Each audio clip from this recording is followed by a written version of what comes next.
guys, Country Fried Goth here. So today I am not sitting at my desk, I'm standing up and filming because my stand broke. Like I had like this little baby stand thing and my new camera is like too heavy for it.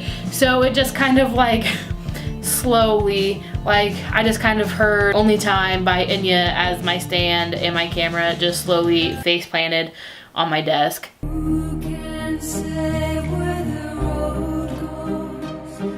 And then whenever I got my camera kit, they sent me like this itty bitty one, but again, my camera's so heavy, so anytime I put it on there, it just kind of like, it has like these legs and you pull them out, and like anytime I put my camera on it with the lens that actually takes really good video, it just kind of like slowly pushes the legs back in, and then it's just like all over again.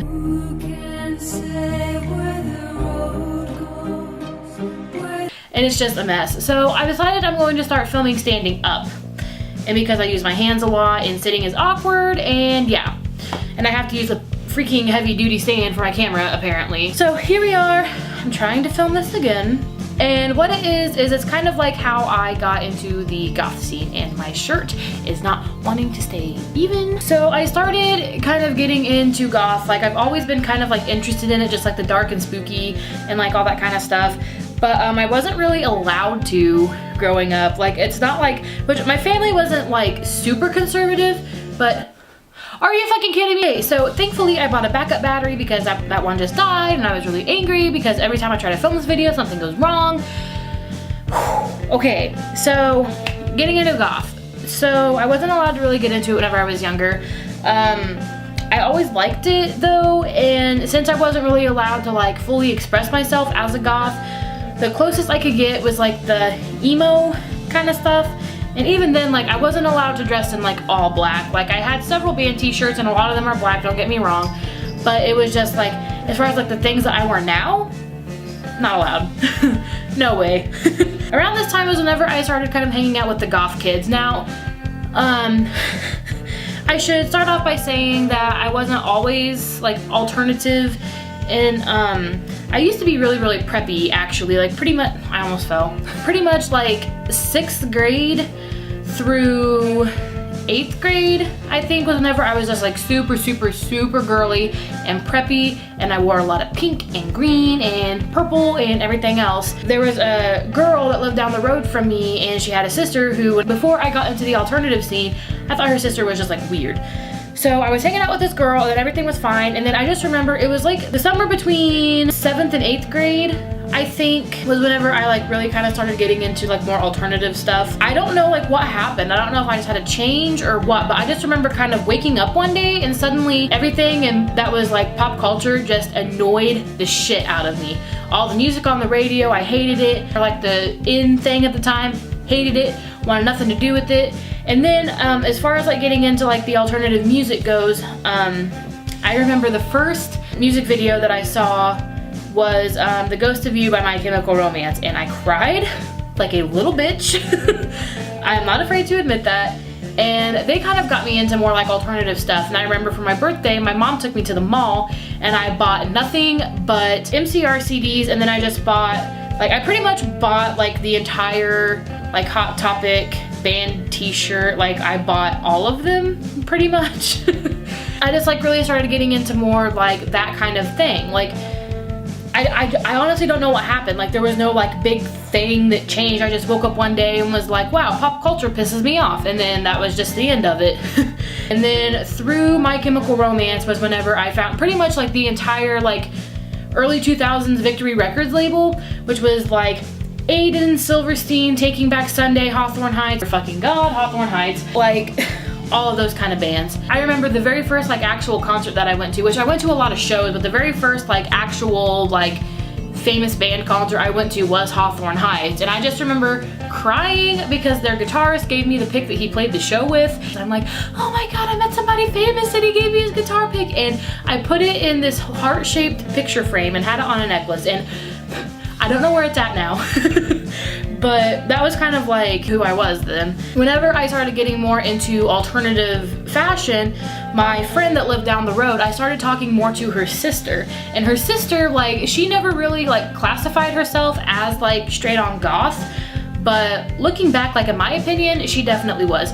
Like she wore a lot of like trip clothing, like she just like wore darker things, read like the goth or goth adjacent literature. She listened to a lot of the, well, I shouldn't say like a lot of the music, but it was mostly like not technically goth music, but music that goth people enjoy, if that makes sense. Like because of her, I got really into Marilyn Manson, I got into Evanescence, and I'm pretty sure she's the one that got me into Korn and Combi Christ. I think maybe Combi Christ, I don't remember. So through talking to her was whenever I like really got into the goth stuff. But you know, like with my family, I wasn't really allowed to really get into it. And then I remember I took a class in high school. It was pretty much lit, but it wasn't called lit, it was called, I'm disgusting.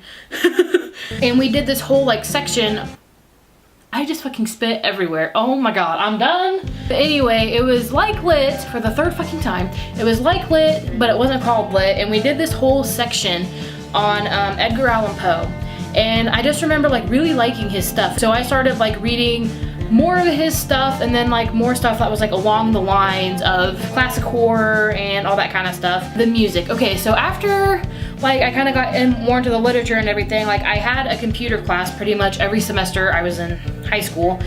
And whenever we would have like free days, which is where we could just like get on the internet and do whatever, I would look up the goth subculture. And whenever I first Googled it, I think it was the Wikipedia page that came up, and the first 5 bands that came up were, of course, you know, Susie and the Banshees, The Cure, Bauhaus, Sisters of Mercy, and Christian Death. Listening to them, I hated them. I hated all of them. I'm just like, oh my god, if this was music, like, no, like I want no part of it. And I just remember the only song that I really liked by The Cure, it was one of their stereotypical ones. It was either Friday I'm in Love or I almost said Hey Jealousy, but that's Gin Blossoms. That's not even anything. Friday I'm in Love or Just Like Heaven. And other than that, like I did not like goth music.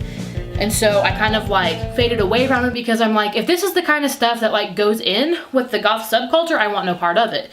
Because at this point in my life, I was one of those people where it's like, if you're gonna say you're a prep, then you have to be like all out prep. Like you only wear clothes from Hollister, like you only listen to this kind of music. And I was that way with like the goth subculture, where it's like, you know, if I'm going to tell people that I am goth, then I can only wear black and I can only listen to these bands, which are like the staple 5. I'm just like, I want no part of it. So I stayed with like the emo thing, and then the emo slowly evolved into scene. And I always cringe whenever I think about that point in my life because everything was like neon and just terrible music, and I have nightmares about it. And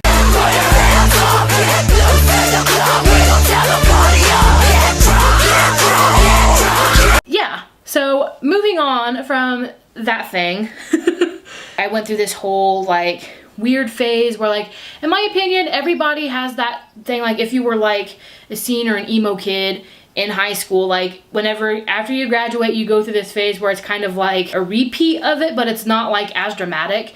So I started like kind of dressing the way that I used to, and I started listening to a lot of the like music and everything. But then I was kind of like trying to find myself because I felt like lost. I felt like I had to be a part of some like subculture thing. I didn't know where I belonged and everything. So then I kind of tried out like a bunch of different subcultures. Like I went through this kind of like hippie phase. If you're going to San Francisco. And then after that, I kind of got into like my hair metal phase.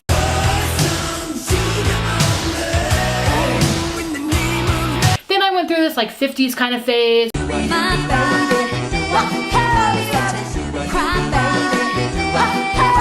I didn't know where I wanted to be. And I kind of like shuffled through all of these different phases of going through like subcultures and all this kind of stuff, and like trying to find friends that like I could identify with and all this kind of stuff. But I felt like I couldn't relate to anybody, and I don't know why. Like sometimes I still feel that way, but now it's a little bit different.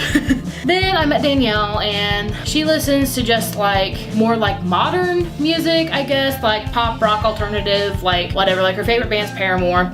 And then as I went through like all these different cycles of subcultures and phases and everything, I kind of like broadened her horizons with music. Whenever I was in high school, if it didn't fit in my like subcultural box of music that was anywhere from like 2000 to 2011, wouldn't listen to it. Whereas now I listen to like everything. Then like the goth thing was always on the back burner, and I kind of like started getting into it a little bit, but then she just kind of, you know, told me that she didn't really find it attractive and everything. And like now, like, which then as well, like she never really cared what I did, like as long as I was happy. But whenever she told me that, I kind of took that as her saying like, if you start getting into the goth subculture, like I'm not gonna find you attractive anymore. So I didn't do it. And then the kind of final push that like really got me like delving into like the meat, I guess, of this subculture and everything was whenever we lost my niece. It happened so suddenly, and that, like, her passing kind of just made me realize that it could, like, you could die literally at any minute. And I had always had this fascination with the goth subculture, and I'm like, you know what, I might die tomorrow, and I would never get to experience or like be how I really want to be and everything. So that was like whenever I was just like, screw it, like I'm done, like I'm gonna do this. A lot of people thought that I was just going through a phase and all this other stuff, but that wasn't the case. Whenever I first got into the goth subculture, like anything that I had known previously about it, just out the window. I would try to do my makeup like it's Black Friday every single day, and it looked bad. It looked so bad. I just remember Danielle was just like, oh my god, like, do you really have to get into the goth thing? Like, I don't care what you do, but does it have to be goth of all things? And I'm like, yes it does, because this is where I feel like I belong. These are my people that I want to associate with.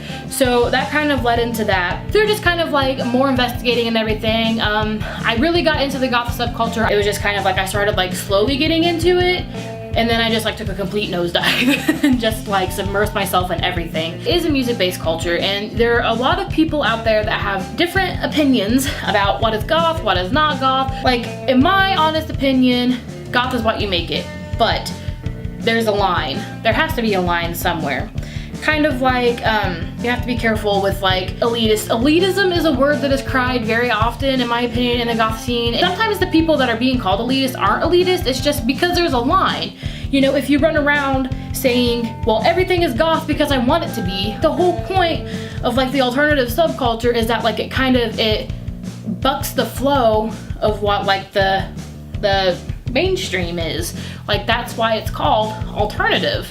There's so many different subcultures that are underneath the umbrella alternative. There's hair. Yeah, but there's a line, and it's all about like tone, in my opinion, too. Like, I was fortunate enough, after I found Toxic Tears and It's Black Friday, I found another channel, Skullgirdle. She is hilarious. I love her to death. She was a goth in the 80s, like whenever the whole goth scene first started. Because I'm like, oh, well, she's like OG goth, you know?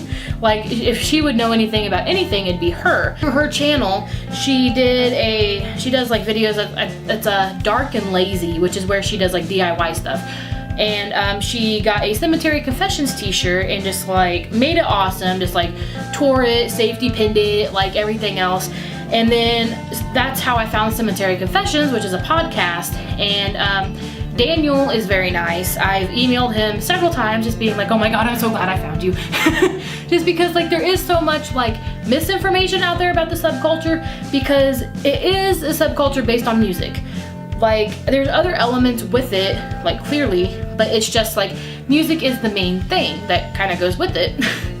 If you are new to the subculture, as I am myself, just do research. Take most of what you read with a grain of salt. If you don't like the 5 staples, fine.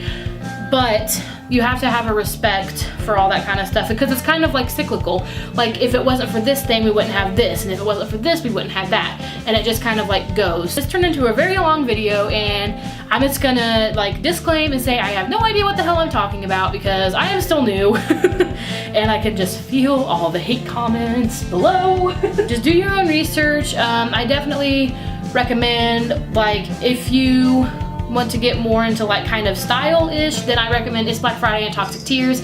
If you want to get more into like the in-depth stuff about like where the subculture came from, how it's changed, and like the new stuff kind of surrounding it and everything else, then I recommend Skullgirdle's channel, I recommend Angela Benedict's channel, and if you're a podcast person, I definitely recommend Cemetery Confessions and the entire Belfry Network. And yeah, so there's just something to like put out there about like how I got into it and how you can get into it and how everybody should get into it. So yeah, that's it for this video. So just remember that it's free to be nice and don't be a dick. Bye guys. This little mister was causing trouble. Yes, he was. Look. Tell everybody hi. I don't know if you guys can hear him purring or not, but he's so happy.